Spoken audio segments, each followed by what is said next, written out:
First Amendment freedoms, and government transparency. This is the foundation to a healthy democracy. Welcome to the NEFAC Report, where we discuss your rights to free speech, freedom of the press, and an open, accountable government. I'm Alexandra Tavalone, production manager for the NEFAC Report, and part of a student team at Roger Williams University, working with the New England First Amendment Coalition. Thanks for joining us. On this episode, Megan Rhyne at the National Freedom of Information Coalition describes common open government challenges those around the country are now facing. She spoke with NEFAC Executive Director Justin Silverman prior to Sunshine Week last month. Later in the show, Bangor Daily News investigative reporter Sawyer Loftus tells us about a promise made by Maine courts to put their records online, a promise still unfulfilled after nearly 10 years and millions of dollars spent on new technology. But first, here's Justin and Megan.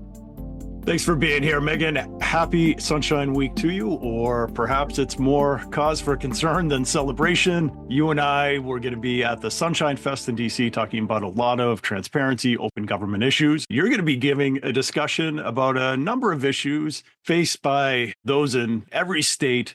Maybe you could give us some insight into what some of those issues are, what your experience has been, perhaps dealing with them yourself, and just give us a bit of an overview as to what some of the most common issues facing open government advocates are in the country. Sure.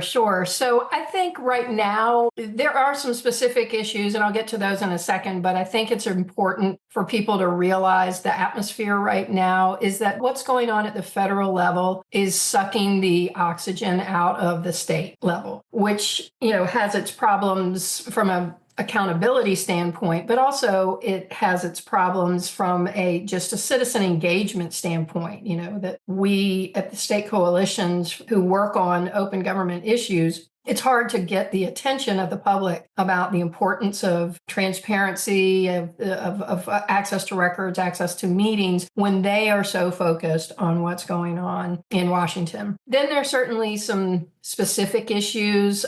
I think one that is plaguing everybody is the cost of obtaining public records. Every state has a different mechanism for charging, but no matter what that mechanism is, people will find ways to exploit it and manipulate it to make records inaccessible to most people. Maybe people with a lot of money and a lot of time on their hands can do it, but every state is dealing with individual citizens or news media who are finding themselves being priced out of obtaining records that they're legally entitled to. Yeah, that actually reminds me of a situation recently in Massachusetts where we had a newsroom investigating the death of a state police cadet. This cadet died during training. They sought records just related to the training itself and the experiences of other cadets. And state police responded by saying, we'll happily provide you all of this information, although it's almost all going to be redacted and it's going to cost you over $200,000. So I'm sure there are many stories like that you could share where we're getting these incredibly unreasonable price estimates for records that really should be just provided to the public. They're in the public's interest.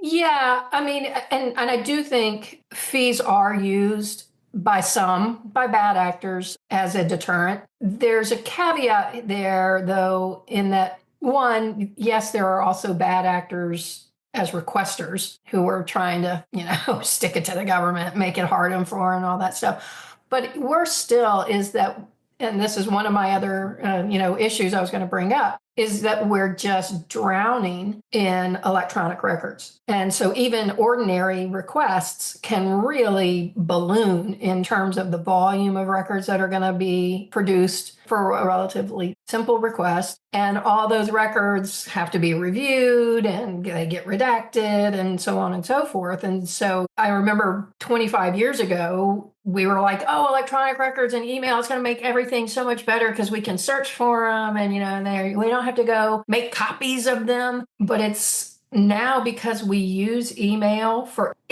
everything. We attach record attachments to it. We copy everybody. We quote the previous message over and over and over again. And so that just keeps ballooning the records, and that has an impact on price.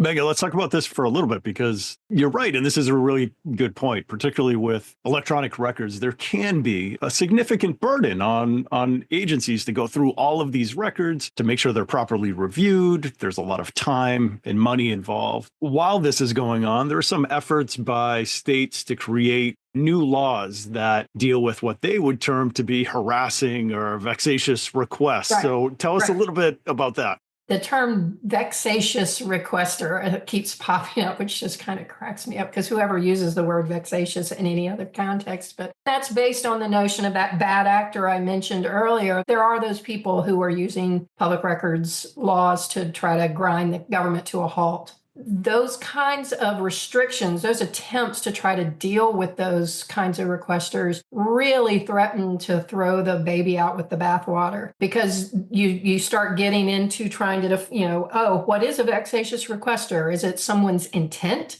Do they want to be a problem? How are you going to approve intent? Are they trying to harass? How are you going to define harassment? And just because someone's unpleasant, does that make them, a harasser or something like that? So sometimes then people say, well, let's just do this numerically then. You can file X number of requests within a month or something like that. And that's problematic too because of all the people who they make their first request and then they go, oh, actually, this makes me want to learn more and I want to follow up on that. Or a news reporter who likewise is looking into a story and realizes, oh, this keyword that I didn't realize they were using, I need to find out about that too. You're the First Amendment expert, not me, but I would imagine that there's some speech problems with trying to define a vexatious requester. Yeah, there's a lot of concerns, particularly from journalists that file a lot of requests, but for very good reason and with very good intentions. So on one hand, I can understand, particularly when you have small agencies that are completely overwhelmed by the number of requests, even more so when you have, like you described, a bad actor that isn't making requests to inform the community or has any kind of public interest in mind, but is doing it solely to grind those gears, bring a halt to government agencies. But a lot of states, as we're seeing, are defining these harassing, vexatious requests in a way that can pull in journalism and other public interest-minded requests as well. And that can be really problematic. So if they're going to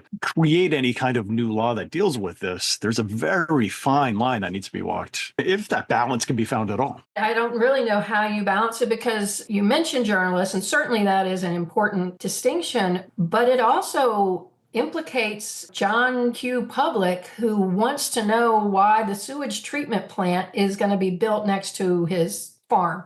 That's not maybe not in the public interest, but it certainly means a whole heck of a lot to him. So why should he be penalized just because he's really concerned about this particular issue? And that's what I was meaning by baby getting thrown out of the bathwater is you're potentially blocking requests that are really meaningful to people, whether it's on an individual level or on trying to do public interest journalism or advocacy work or what have you. It's a difficult situation. In my position, I would rather use whatever exemptions already exist in the law as a way to deter requests that are truly harassing or vexatious, and then provide additional resources to government bodies so they have the ability to respond to all of these requests and to make sure that information's getting out to the public, because that's kind of the whole point of these laws anyway, right? That is so key, the resources. In Virginia, we just went through this train wreck where we studied an issue about fees for 5-6 months, something like that.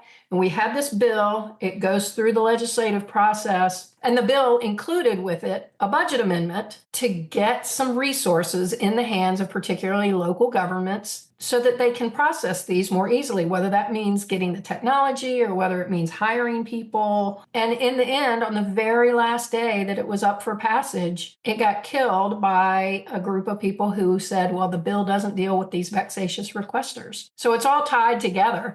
Any open meeting law related issues that you think are worth noting? Common challenges to those attending open meeting laws that you've seen from state to state? Yeah, I think we're all struggling with electronic meetings and with public comment periods. It's my understanding that most open meeting laws in most states don't actually dictate how public comment periods are run. But nonetheless, these are the types of calls that I think all of the state coalitions get because people are really confused about what is and isn't allowed, what kinds of restrictions are permissible. And then on the electronic meeting side, we certainly learned during COVID that we can do electronic meetings. But then after COVID, it was like, oh, well, we want the ability to meet more electronically amongst ourselves, but we don't really want to give the public guaranteed access through electronic means. We've discussed on previous episodes the First Amendment implications of restrictions on speech during open meetings. But to conclude here, Megan, just emphasize for us the importance to have the ability to engage with government, to make sure that we're able to speak our minds and to be present to hear what our representatives and those in government are doing on our behalf. Yeah, well, and in New England in particular, where there's the cliched town hall, I mean, that's the tradition that we descend from. And so there's definitely this long historical tradition of citizens being able to observe and interact or, somehow have the opportunity to speak their mind to the people who represent them, people they elected. Southern states don't have quite that same tradition.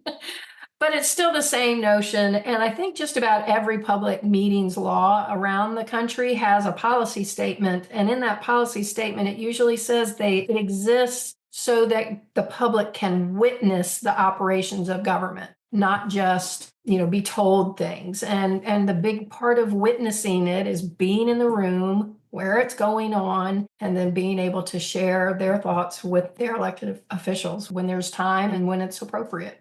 Yeah, that sounds a lot like democracy and how it's supposed to work. Megan, thank you for all you do. And thanks as well for all of your work on behalf of the National Freedom of Information Coalition, a longtime partner of NEFAC. Really appreciate all you do. Sure. Thanks for having me. I'm Ed Fitzpatrick, a reporter at the Boston Globe, a NEFAC board member, and the host of the Rhode Island Report podcast. Our Globe Rhode Island team is based in Providence, providing daily digital coverage of all things Rhode Island. We also have a daily roadmap newsletter and a weekly Rhode Island Food Club newsletter. We conduct investigations holding the people in power accountable. We tell the stories that make Rhode Island so unique. And we remain committed to helping student journalists play a vital role in our democracy. To learn more, go to globe.com/Rhode Island.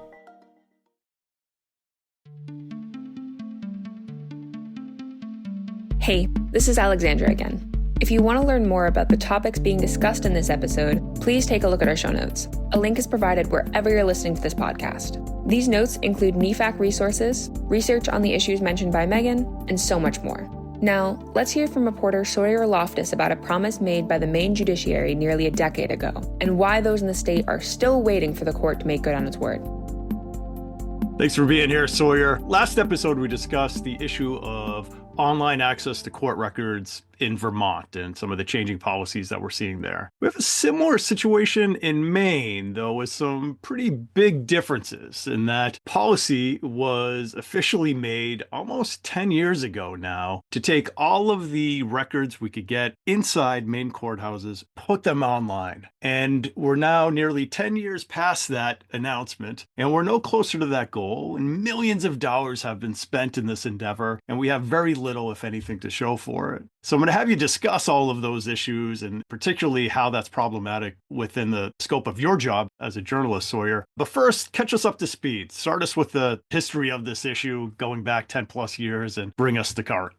So as you correctly pointed out, this is something that's been happening in the state of Maine for almost 10 years. Back in 2016, there was a culmination of years of discussion around implementing an electronic court case filing system in the state. And in 2016, the Maine Judicial Branch signed a contract with Tyler Technologies, which is a software company based in Texas. And they do have some offices in Maine, interestingly enough, but this is what their specialty is. They provide online content management systems. And so they signed this contract to develop Maine's e-court system. And that contract is worth about $15 million and was set to be paid out over the course of the 10 years of work. Back then, the lawmakers in the state approved letting the judicial branch pay for that contract through through bonding. So, a special type of state loan process. But some new reporting from the Portland Press Herald down in Portland, Maine this week by one of their great reporters, Emily Allen, revealed that the judicial branch has so far spent around $9.8 million of that bond. So more than half of the bond. And then an additional $7.7 million in operational fees to Tyler Technologies. And the contract's not even up yet, and they haven't even fully paid out the bond. So that estimated cost of $15 million is clearly not where we're going to be paying.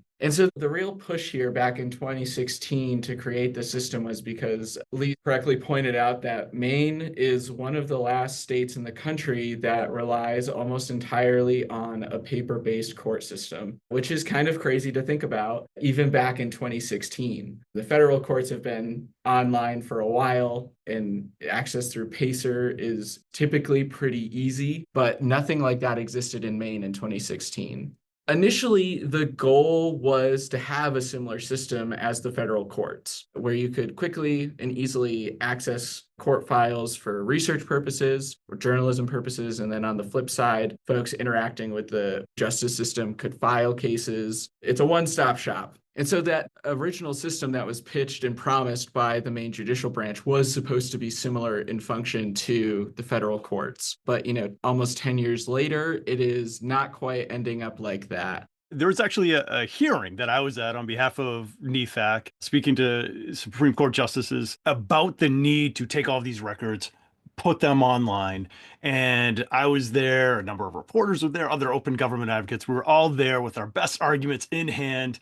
And before anyone even had an opportunity to speak, the Chief Justice said, before we begin, just making an announcement, we have decided that this is the system that we're going to proceed with. We are, in fact, going to do what everybody wants. We're going to put these records online. Now, remember, there was kind of like some shock at the time because no one had expected that announcement to be made, especially before we even had an opportunity to make our arguments for it.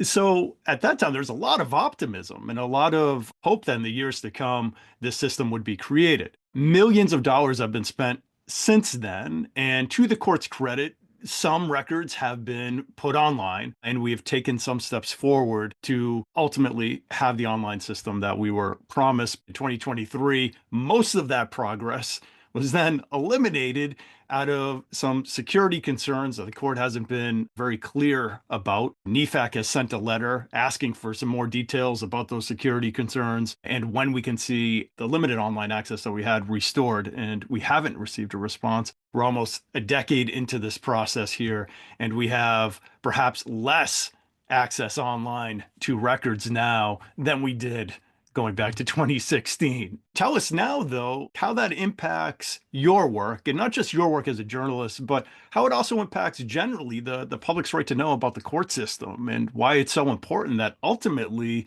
we get the online access that we were promised in 2016.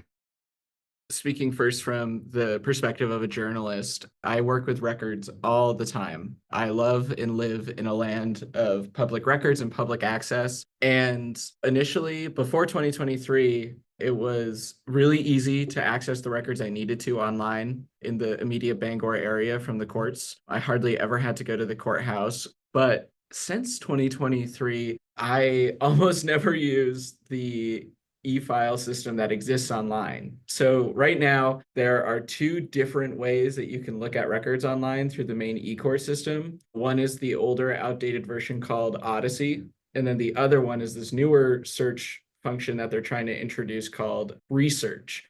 Research is supposed to be where everything is being uploaded. However, in my experience, I've actually found that cases there stop at a particular point, 2023, and you can actually see and find newer cases in the Odyssey system, but you still can't see any documents outside of the courthouse. So you still have to take that eventual trip to your local courthouse to find it. And so the big part about having an e-file system and allowing folks, not just reporters, but the public to access court records from anywhere in the state, it is really important for one, like from an accessibility standpoint. There are folks who require access to records that have varying physical accessibility needs. For one, not everyone can get in a car and drive themselves to a courthouse. And so having the ability to access those records from your computer kind of eases that. And then additionally, like these records are presumed to be public for the most part. And the promise was made that this was going to be a publicly accessible system where people could get the information that they needed. And more importantly, the court system could move away from having to store all these paper files, which take up an absurd amount of square footage in courthouses. And so without a consistently reliable e-court system, we're kind of back at square one. And access to records that should be public and online are pretty much nearly never available. Yeah, so it's really a matter of both efficiency and equity. And I think those that are in other states might have a difficult time understanding. Rhode Island comes to mind. Rhode Island is moving their online court system to a similar platform using research, Tyler Technologies.